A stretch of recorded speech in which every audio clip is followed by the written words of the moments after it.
Hello and welcome back to Charm English Podcast.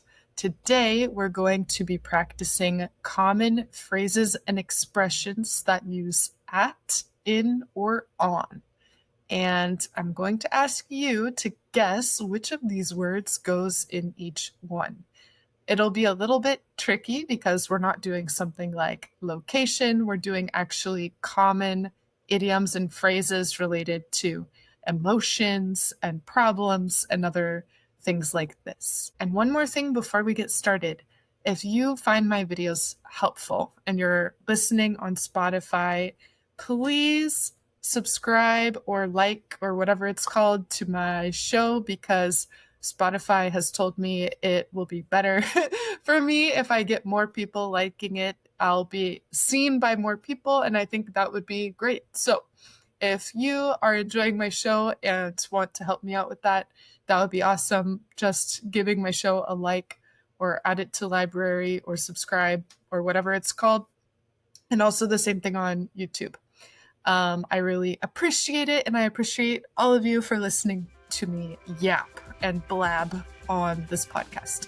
So, without further ado, here is the episode. Hello! Today we're going to practice prepositions a little bit, at, in, and on. So those are the words of the day. Some people get confused with at, in, and on because maybe in your native language you only have one word, like in Spanish, en, that is often translated in all of these different ways. In general, you cannot translate a single preposition. You can translate phrases with prepositions, but you cannot translate a single preposition and always have one answer in your native language. That is unfortunately not how prepositions work because they are conceptualized differently in different languages. So I really recommend, instead of trying to translate prepositions into your native language, which is not really possible to do in a correct way, it's a lot better to practice phrases that use different prepositions and different uses of them, like time, place, etc. So I'm going to start with the first set of phrases. I wanted to say also, when we're thinking about methods for studying, a lot of the time people like textbooks where it organizes the information for you. Phrases with in, here's everything you need to know. Phrases with on, here's everything you need to know.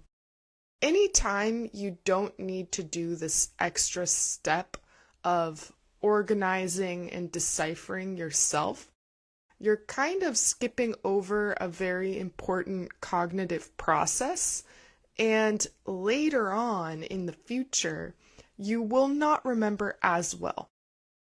A better option, which is a lot more difficult, and so a lot of people don't like it, instead of studying one word, another word, whenever we mix things, so you have to kind of guess which one it is and do this extra challenge of deciphering, that's how things stay more in your long-term memory, when they're more effortful and difficult, the exercises that you do. So my idea is that I have here different phrases related to timing and speed.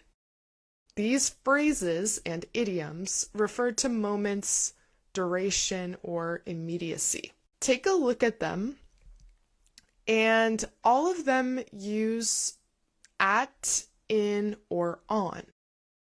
So there's not really a way to know all the time unless you've seen the expression before. However, there are some patterns that we can kind of consider. So we have the long run. This you might use when talking about the far future. In the long run, exactly. So the first one, the long run, would be in the long run. I'll think of my own example. I don't go outside that much during the week, and I know this will give me health problems in the long run. So this is kind of like in the long term, another way to think about this phrase. Okay, so we have in the long run. In is common to use with periods of time. That might help you to remember this one. In. Saving up, I would say saving up is going to help you in the long run. Yes, that's a good example. Nice. If you continue studying English, you are going to be fluent in the long run. Yes, good example. So whenever you guys are thinking of like a faraway moment, you can say in the long run. And remember, in is common to use with periods of time. So, the next one we have, this is maybe a little trickier, the 11th hour. So, when it comes to the 11th hour, it's the last minute and someone does something last minutely. This is me trying not to use the preposition in my explanation. So tell me, what do you think could be the preposition here? Would it be in, on, or at? Okay, we have a guess for at. Okay, nice. What do you guys think? This one would indeed be at. So at the 11th hour. And at the 11th hour is, like I said, doing something at the last minute. If you think about a clock, right, you have hours counted by 12.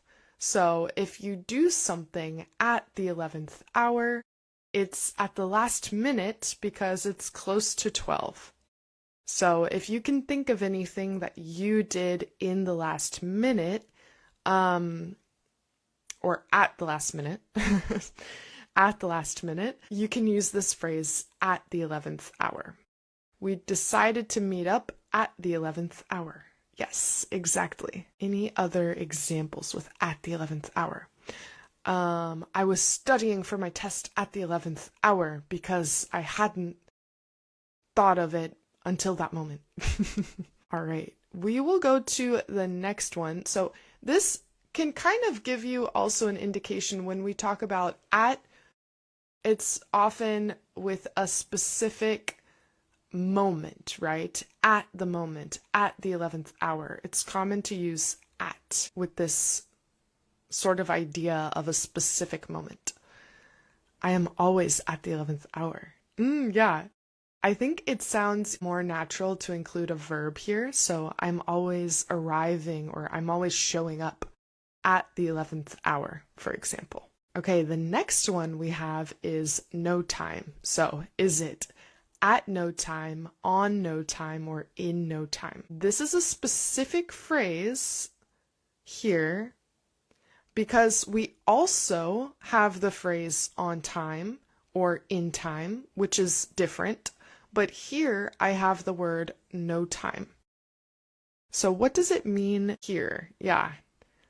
Would it be at, in, or on when we're saying no time? All right, we have a guess. And this phrase would be used if something happens very quickly without much time passing at all. So if I tell you I'm very sick and you said, "Don't worry, Maggie, your cold will be gone." No time. Yes, this one would be in. Another thing that can help you here, similar to the first one, we're talking about a period or duration of time. So it's most common when it comes to talking about periods or durations of time that we use the word in. So if you want to tell someone that not much time will pass, it will happen very quickly, in that case we can say in no time, in no time. So if you can think of any example with in no time, you can write it as well. I gave my example, which was if I'm feeling very sick, you could say, "Don't worry, you'll get better in no time." I usually scarf down my lunch in no time. Nice. The plane will go in no time. Yeah, it's especially, I'm thinking of when you could use this, and especially when you're comforting someone. Like, don't worry, it will happen in no time. It's going to happen sooner than you think. Sooner than you think. I did my homework in no time. Yes, that's another good example. Okay. So the next one we have is the blink of an eye. And if you don't know what a blink is when someone does this with their eyes. They open and close their eyes very quickly. So this one would be, okay, what do you think? Okay.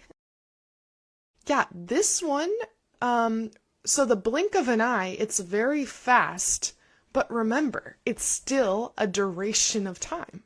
So if something happens in the blink of an eye, we can have the long run, in the long run, in no time, or in the blink of an eye. We're talking about durations of time.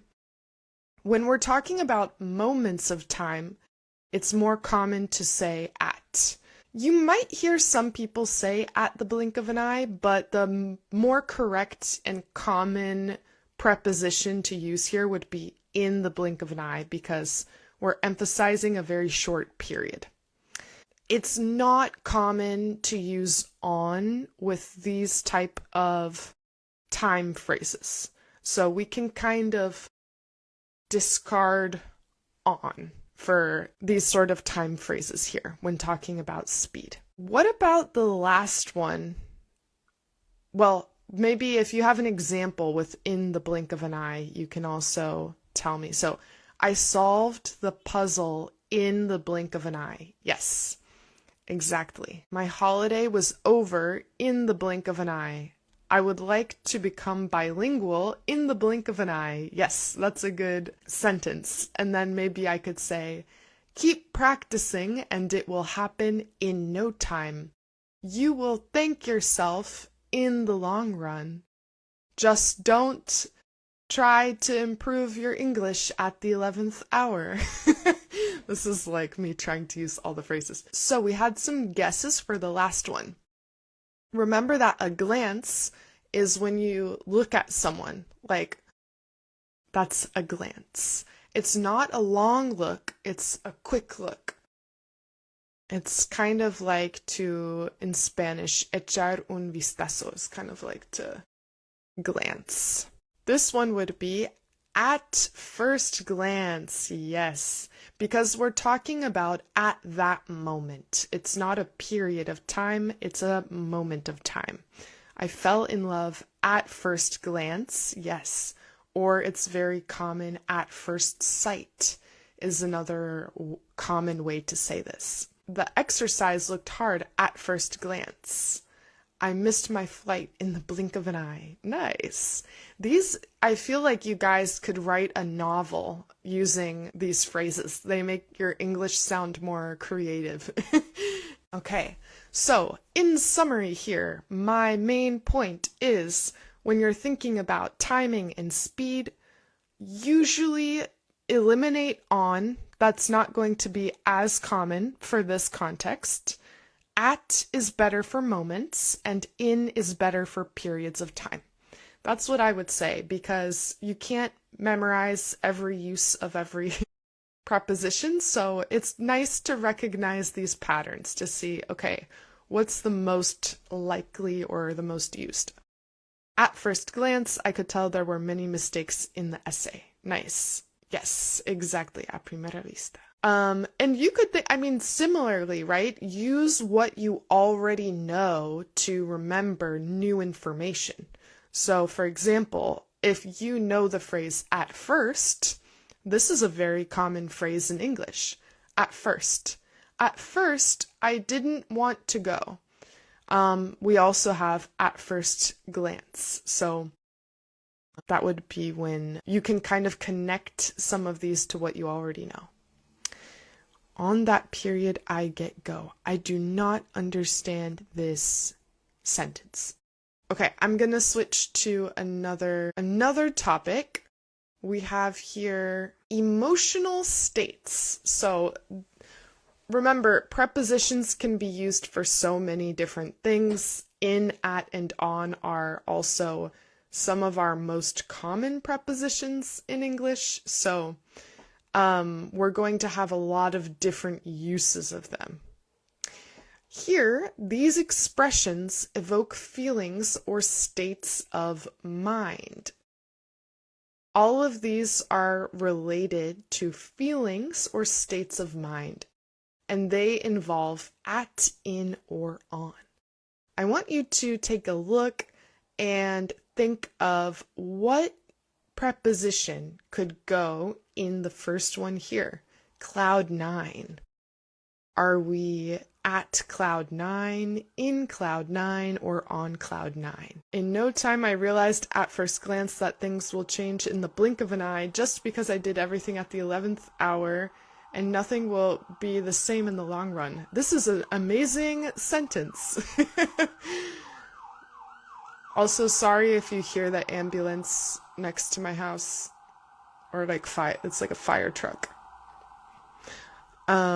Yes, exactly. This one would be on cloud nine. So remember, when it comes to specific surfaces, like literally you're on top of something, like on the floor, for example, on the walls. It doesn't need to be a horizontal surface. It can also be vertical, like on the wall. In sounds like you're inside of something. On means that you are like standing or on the surface of it. So this one here is like an idiomatic expression because, like someone said, on cloud nine means that you're very happy. It's not literal. But you're imagining that you're standing on a cloud. So for that reason, we use on. You're on cloud nine. Okay, the next one, this is a more advanced phrase, definitely, because I think it's kind of specific, and yeah, I would say it's a more advanced phrase. We have your wits' end. Does anyone know, would it be on your wits' end, at your wits' end, or in your wits' end? And also, I'm curious if anyone knows what this phrase means. So one trick, right? Use what you know to try to make sense of it. What preposition would you use if you just wanted to say the end? Would it be on the end? Or what would be the better preposition to use? You don't even know what a wit is. Yeah, so you would say at the end, right? So like, for example, I'm at the end of my rope. I'm at the end of my rope. I'm at my limit. So like Sylvia said here, it's very frustrating or stressed not knowing what to do next. I'm at my wit's end. I feel stressed and at my limit. That would be at your wit's end. And it's interesting, this word wit is used often when talking about someone's sense of humor. Some of the creepy comments in the chat make me at my wit's end. Yeah, me too, silly sausage. I usually ignore them, but I should actually say don't write creepy comments in the chat. I don't have that many rules, but they're don't spam, don't bully, and don't be creepy. Those are my 3 rules. Or else we will be at our wit's end. Yeah, so your wit is related to kind of like your sense of humor, your if someone has a lot of wit, they're fun and articulate, kind of clever, I would say. Yeah, if you're really at your wit's end with the Instagram comments, you should try TikTok. But yeah, so I would say that my idea of it, I would need to see the origin of the phrase, but because wit is like your ability to be clever and fun, it's like I can't even function in that way. I'm at my limit. Like I'm exhausted. I just don't even know what to do next. That would be kind of my interpretation of it. But use what you know. So you know the phrase, I'm at my limit, I'm at the end, this is where I am. That will help you with these kind of phrases where you're at a specific point. We often use at. I was at my wit's end with the noisy neighbors and didn't know how to handle it. Yes, exactly. Because of the upcoming deadline, I'm at my wit's end. Yeah, exactly. Okay, we'll go to the next one, which is fire. Are we in fire, on fire, or at fire? What would you say? Okay, we have a guess. On fire. Yeah. And have you guys heard this before? There's a Bruce Springsteen song, I think, where he's like, "Hey, little girl, what you gotta do? I'm on fire." I don't know if you guys know that Bruce Springsteen song. I'm on fire with these exercises. I'm nailing them. Exactly. When you get something exactly right, you could say that you're on fire or on a roll. Like you're getting everything really quickly. Okay? We're Bruce Springsteen fans here. Nice. His jokes were on fire. Yeah. So it's like when someone is on point, like on the mark, they are on fire. Yeah, I would say this is a pretty common one to see in like movies and TV. It's like something is exactly hitting the nail on the head. I'm on fire at cooking pizza. I haven't heard it that way, but that's interesting. I'm on fire. I would say, like, often it's used as a separate idea, separate from the sentence. So it's like, ooh, have you seen him cooking pizza? You could say, yeah, I have. He's on fire. He's like making all the pizzas perfectly. I'm gonna kick my cousin's ass at ping pong. I won 10 times so far. I'm on fire. Exactly. Yes. I'm gonna take you high. Oh, I'm on fire. Yeah, if you guys need a song reference, you can listen to this Bruce Springsteen song. Sorry for all the, oh my god. I'm kind of concerned by all the ambulances that are going by my house. We also, so this is the not literal way of using on fire. There also is the literal way that something is on fire. So, for example, if you make a pizza and literally the pizza goes up in flames, you could say, ah, it's on fire. So when we're talking about something physically in a literal way, being inflamed or engulfed in flames, this would also be on fire. Not in fire and not at fire. In fire would be like, I don't know, imagine there's a fire and I throw a paper into the fire. You could say, oh, she put the paper in the fire, right? Or if yeah, so like that would be different. But whenever there's a person or object that is covered in fire, we say on fire. Yes, exactly. This would be a synonym of I'm on a roll or I'm on a streak. Yes. So that's another thing. You can see the pattern here. We use on when it comes to these sort of phrases. I'm on a roll, I'm on a streak. The president's speech was on fire, inspiring everyone in the room. Nice. Okay, we'll go to the next one. What about edge? This is another very common one. Edge. Would it be at edge, on edge, or in edge? And I would say the use of this is similar to your wit's end. Like the idea behind it of someone being kind of like disturbed and ready to, yeah, I'm on edge waiting for the medical results. Or you could live on the edge. Yes. So this has a couple different uses. Yeah, the suspenseful game kept fans on the edge of their seats until the final whistle. Exactly. One way to remember this is, remember, on is a more common option when we're talking about surfaces, and an edge is kind of like a surface. So one use of this is if you are nervous and anxious, you could say, I'm on edge waiting for the test results. Another use is those people who on purpose spend their life doing very extreme things. You could say he likes to live his life on the edge. So it's always something that makes you kind of nervous. It's unstable, right? Because if you imagine an edge and someone is on the edge, it's like maybe they will fall. So if you feel like this, it could mean that you're anxious or stressed.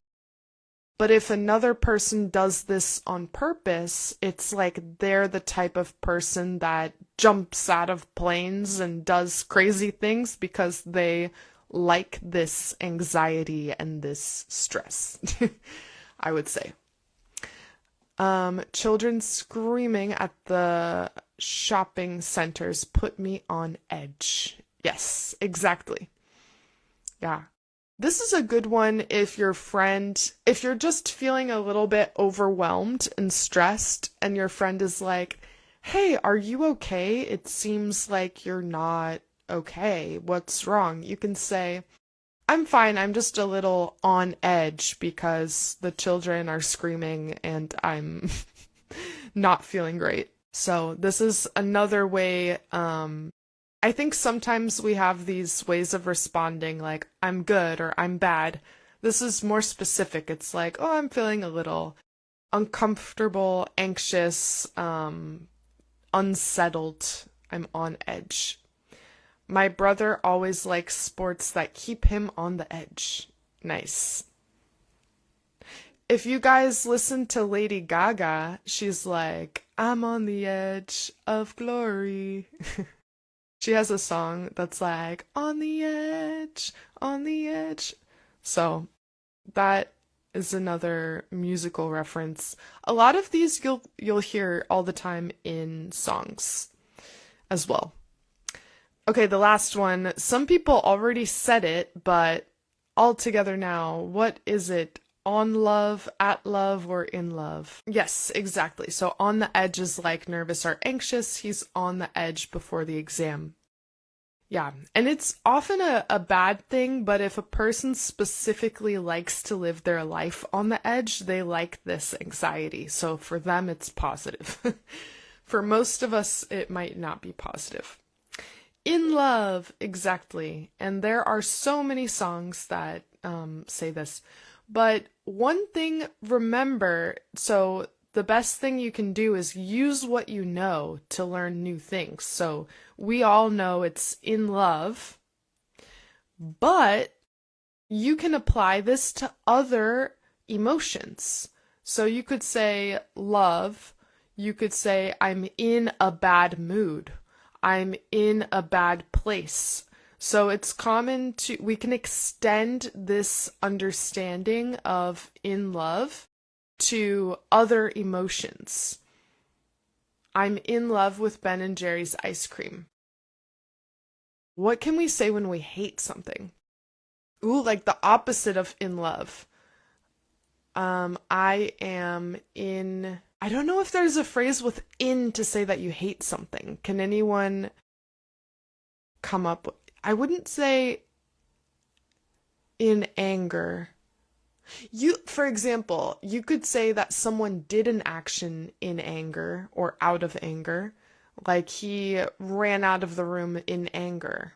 You could say someone did an action, but just to say that you are in anger would not be used. Yeah. When I said to use, so my point is that we understand the phrase in love. All of you responded in love. Like that one was maybe the easiest so far because you know this phrase. But we can use that to understand better other expressions. So in love relates to be in an emotional state. And because we know that, we can use in with other emotional states. I'm in a good mood. I'm in a bad place. I'm in a particular state. So my point is that prepositions are difficult, but it's important to use what you know in other contexts.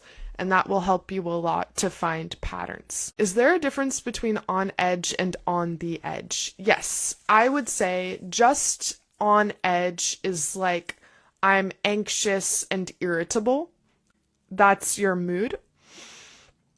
On the edge might refer to something specific because you're saying the edge. So, for instance, one person said, I'm on the edge of my seat. It's like I'm waiting for the next thing to happen.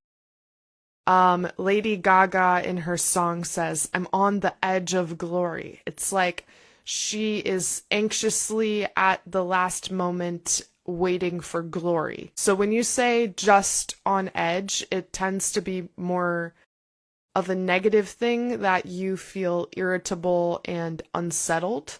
And when you say I'm on the edge, the implication is you're talking about a specific edge or a specific thing that's about to happen, if that makes sense. We're going to go to a different set of words. Let me see. Risks, trouble, and uncertainty. These phrases signal danger, difficulties, or precarious situations. I'm on edge when I want to speak English. Yeah, that's a good example. If you feel kind of like, ugh, that would be on edge. Yeah. We have hot water. This is talking about, like a bad situation. You did something and your boss is mad at you. Yes. In hot water. He was in hot water after saying his thoughts out loud. Exactly. And I mean, usually when we're talking about water, it will make more sense to say in, right? Because on doesn't really, like when you're talking about the surface, it's more common. But when you're talking about being in hot water or being in deep water, because in deep water is another expression. In makes the most sense. You're inside of the hot water. You're in a problem. Exactly, is to be in a difficult situation. Or like to be in trouble. Yeah. What would be the next one? Over your head. This is actually also a reference to water, now that I think about it.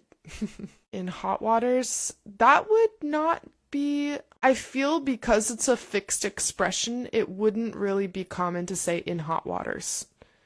It would be better to keep it singular. Do you guys know the song that's like, everybody knows I'm over my head, ain't second over time. She's on your mind, she's on your mind. I don't remember it's like one of those songs that would come on the radio all the time in the mid-2000s, and I don't remember who sings it or the name of the song. But I didn't mention the preposition. We'll think about the water again. So, over your head, that song went over your head. So, okay, you're in a pool, right? You're in a pool, you're in the water. And you're in over your head. So, like, there's a bunch of water over your head. You're in the deep end. You're in a difficult place. This one would be, I'm in over my head. I'm in over my head. I'm so deep in the situation that there's stuff over my head, like I'm drowning, like I'm buried, for example. So you could say this is one of those ones where there are multiple similar phrases. You could say that went over my head, I missed it, I didn't understand. Or you could say, oh no, with this new job, I'm in over my head. I don't think I can figure out how to do everything. For example, like I'm in a very difficult situation. I'm overwhelmed. There's too much stuff going on. That would be I'm in over my head. Yeah, so that's a new one for everyone. I'm in over my head. Okay, we'll go to the next one. Okay, so with this one, in over your head, it's best to talk about the person. So you could say, looking at my life, I'm always in over my head. Like the person is in over your head. That song is called Over My Head by The Fray. Okay. Yeah, you guys should listen to that song. Um so we say that the person is in over their head instead of like the situation. So she is in over her head, I am in over my head, etc. Okay, what about thin ice? Thin ice. We had a guess. Remember, this is a surface. If you're talking about the idea and not understanding an idea, these are two different phrases. You could say the idea went over my head. I didn't understand it. But when you say in over my head with in, you're talking about you are in an overwhelming or difficult situation. So those are two different expressions, even though the words are similar. I am in over my head always with a person, and the person feels stressed, or something like an idea or book or joke went over my head with no in is like I didn't understand it. So those are two different expressions. On thin ice, exactly. So what's the difference? When we're talking about water, it makes more sense that you're in the water because in is like inside, and then on is used with surfaces, right? So I'm on thin ice, or you are on thin ice. I would say one common situation when people say on thin ice, yeah, you could say I'm on thin ice after missing the deadline. With all the layoffs at work, I feel I'm on thin ice. Yeah. And remember, it's layoffs instead of lays off, if that makes sense. Because layoffs, when it's a noun, is all one word. And the action, the verb, is two words. It's the same when you guys have like make up, like the phrasal verb, versus makeup, like that you put on your face. When it's all together is the noun, and when it's two separate words is the verb. Between Trump and Iran, everything is on thin ice. Yeah, that would make sense, definitely. I'm on thin ice after stuffing up some numbers at work. Do you mean like inflating some numbers, or yeah, like making it look like there was more than there was? I haven't heard before stuffing up. I don't know if that's just a me thing. Maybe that is an expression. I know like inflating could be as well. Let me see. I thought I could handle the project alone, but I'm in over my head. This is an amazing example of in over my head. Yes, I'm on thin ice. Remember, like on thin ice is more common when it means that a person might get mad at you, for example. So if you have a lot of overtime at work, it's better a phrase like I'm in over my head, for example. I'm on thin ice would be better if it's like I'm on thin ice with my wife because I have a lot of overtime at work, but I told her I would take care of our children, for instance. It's like this person maybe will get mad at you and you'll fall through the ice. That's kind of the idea with I'm on thin ice. Yeah, I'm on thin ice because of foreign enemies attacked my region. Yeah, I wouldn't say on thin ice there because you're kind of like the one being, you're not the person who's causing the problem in that case. So it would be better a different expression. I'm on thin ice is like you are an employee and you're concerned that the next action you do, your boss will get mad at you, for example. That would be kind of a better use of this phrase. Yeah, it was hard to compete. All were in over their head. Yeah, I would say everyone was in over their head would sound better. Or all the candidates. I would add a word to all or just say everyone, and that would sound better, but it's a good example. Yeah, of course. I think not enough people talk about when to separate. Like, why is makeup two separate words or together?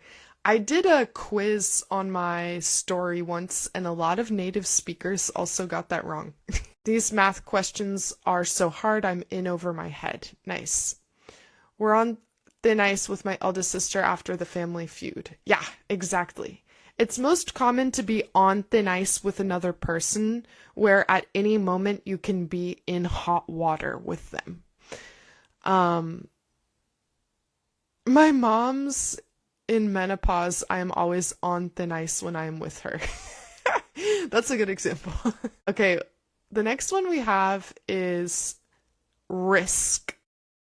What would we say with risk?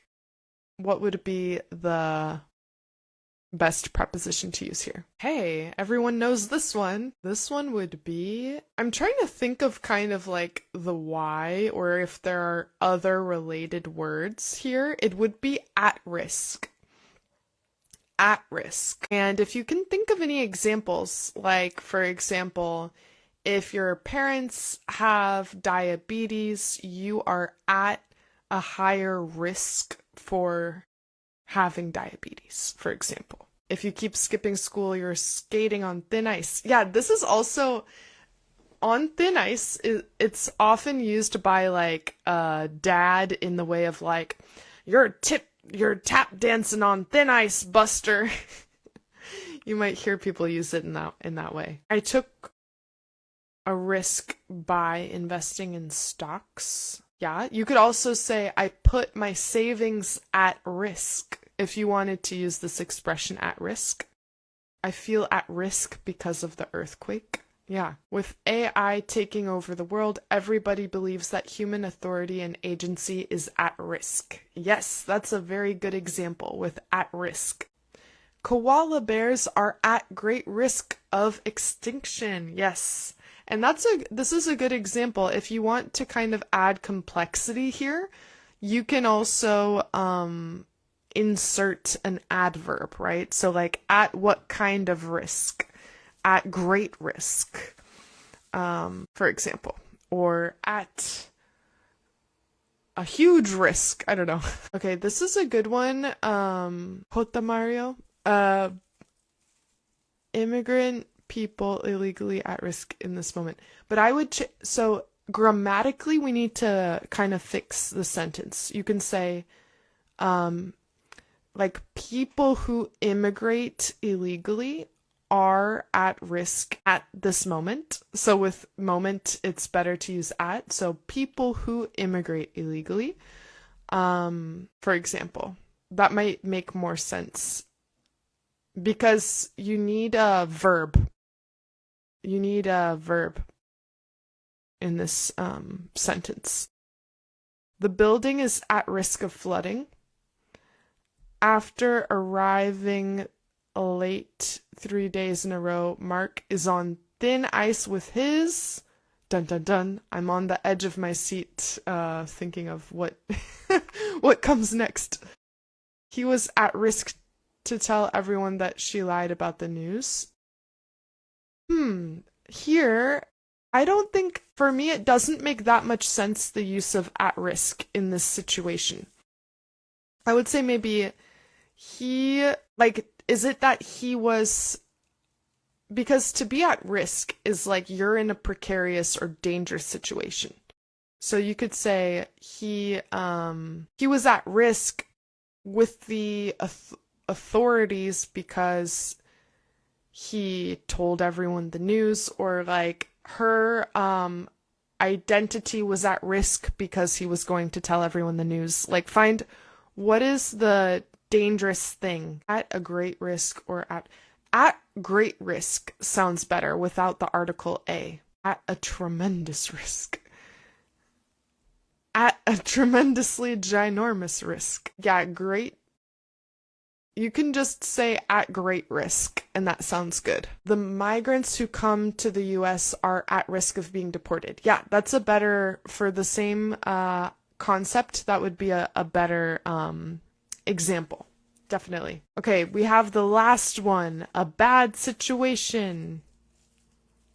A bad situation. What would we say? In, at, or on? Yes, exactly. So, easy peasy. All right. Remember, similar to in love, all you guys said, in love, that's easy peasy, right? But remember that you can use what you know to help you with other situations. So, in a bad situation, in a bad place, in trouble, right? We can kind of use this preposition in for a lot of different similar expressions. You are in a situation. The idea is that the situation is surrounding you, right?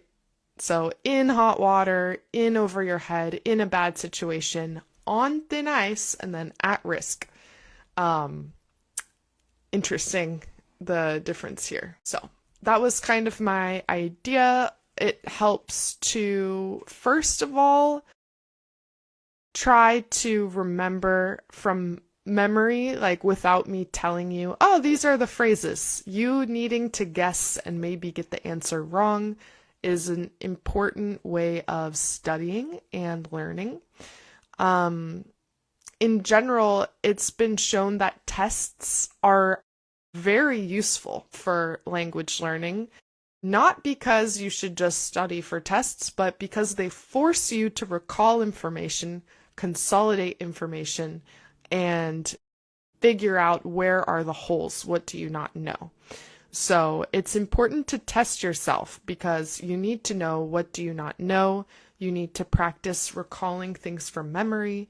And then also finding patterns is always a good way to help you because English is a language where instead of rules, patterns are going to be your best friend.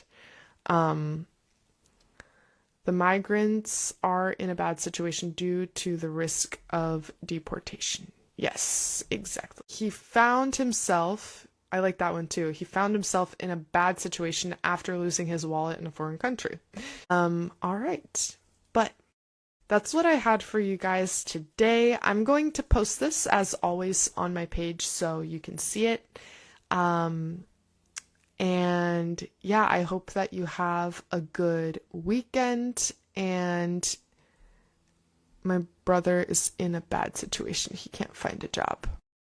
Nice. Well, I feel with a lot of these, I'm like, oh, good example, but it's actually kind of like depressing or like a bad situation. But I just mean grammatically good. Of course, yeah, I'm glad that the class was helpful for you guys, and I hope that it can give you a little more clarity with how to use at, in, and on with some expressions. I'll see you the next week. I'll be live, I think, on TikTok on Tuesday, and then on Instagram on Saturday. Have a good weekend, and I'll see you in the next one. Take care, everyone. Goodbye. Of course. Yeah, you're welcome.